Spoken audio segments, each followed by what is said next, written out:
Okay, so we will start making briefly discussing briefly what we're going to be doing here. We're going to have a breakout discussion. The topic is the future of early music departments, probably connected with many things that we were discussing before. If early music is in a way dying of success, or if the ideas of early music and historically informed performance practice are separating in a way from each other, and there is no such a thing as a mainstream to deconstruct anymore, because it's being deconstructed from many points of view, and not only from the point of view of early music as a movement.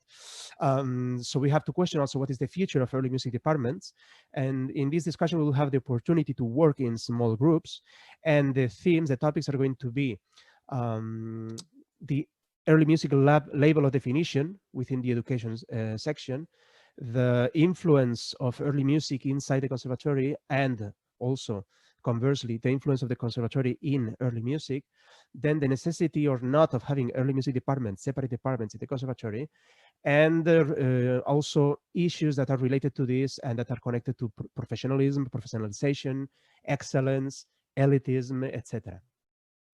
Our four speakers are going to be Kelly Landerkin, Vittorio Gelmi, Pedro Sousa Silva, and Octavie Storey-Lalonde. I said they are going to be, but they have already been, because they have recorded videos that you all have watched, I suppose. And just in case, I will not really summarize, but just extract a few sentences from each of the videos that I transcribed I took some notes from them. I hope you I'm apologizing already in advance that I might be misrepresenting the opinion of each of these, because just of the fact of picking some of the sentences. So feel free afterwards to correct me. But yeah, I'm going to start with the video of Kelly Landerkin, and just highlighting a few sentences from Kelly. Perhaps the term early music is antiquated and no longer relevant in a time when it is pervasive to perform music of all eras in a historically informed manner. This is one. Another one is a main achievement of the early music movement was to widen the perspective again beyond the borders of the instrument or virtuosism, and approach music in a more holistic manner. Another one is historical performance has also brought a sense of accountability to something other than oneself and one's teachers, allowing for a new kind of balance between personal style and source-based performing parameters. It is important to have integration within larger institutional structures, but just as necessary to have the possibilities of immersion in the culture that a standalone house offers. And to finish, going back to the roots and rediscovering the ideals of the movement would be an interesting turn of events, especially if coupled with all the fantastic developments of the ensuing decades. From Octavie, I have extracted some sentences also. There are a lot of positive aspects of having an early music department in the school, because it makes it more attractive for modern students who want to explore some of the historical approaches. It creates a more enriching community within the school. And also nowadays, you cannot really ignore the fact that the early music movement had a huge impact on the musical world.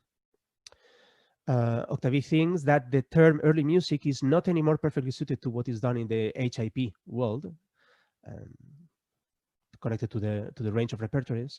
There is a new oral tradition of what Baroque music should sound like, or medieval music, or etc. And Octavie also said, I could imagine two scenarios for the future. One in which we would not have a separate modern department, and watch and mark my words, not a separate modern department, and actually only separate departments by centuries. And in a second scenario, there will not be a separate early music department, but rather many performance practice classes on instruments, repertory, history that all the students are invited to take.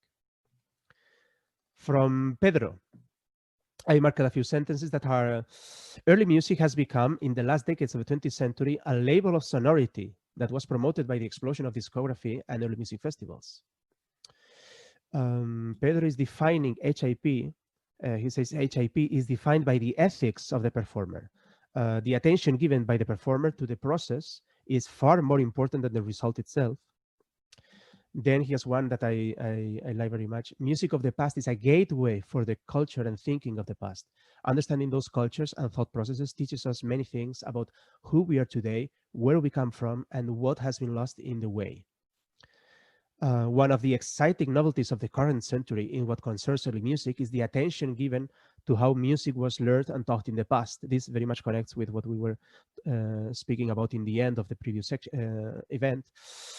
And the last sentence from Pedro: maybe we are witnessing the transformation of the concept of the historically informed performance to the historically formed performer. I'm proceeding now to the speech by Vittorio Gelmi. I highlighted these sentences. It's a time of reflection on ancient music. And for reflection, he says, a serious epistemological reflection. The label early music is not so bad, but maybe a little bit limited because it's tied with the repertory, and the concept should be much wider. But I find historically informed performance pretentious.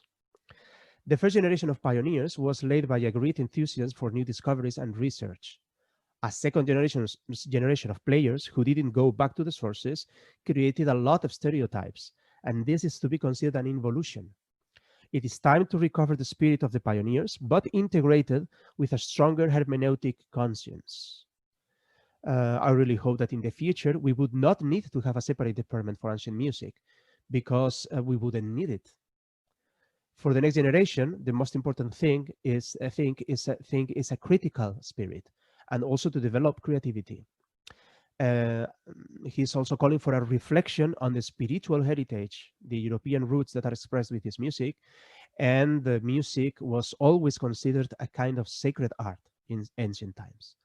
So these were my highlights. Of course, this is very personal, but maybe this can help for people who didn't watch the videos, even in case there is someone who didn't watch the videos, to actually choose for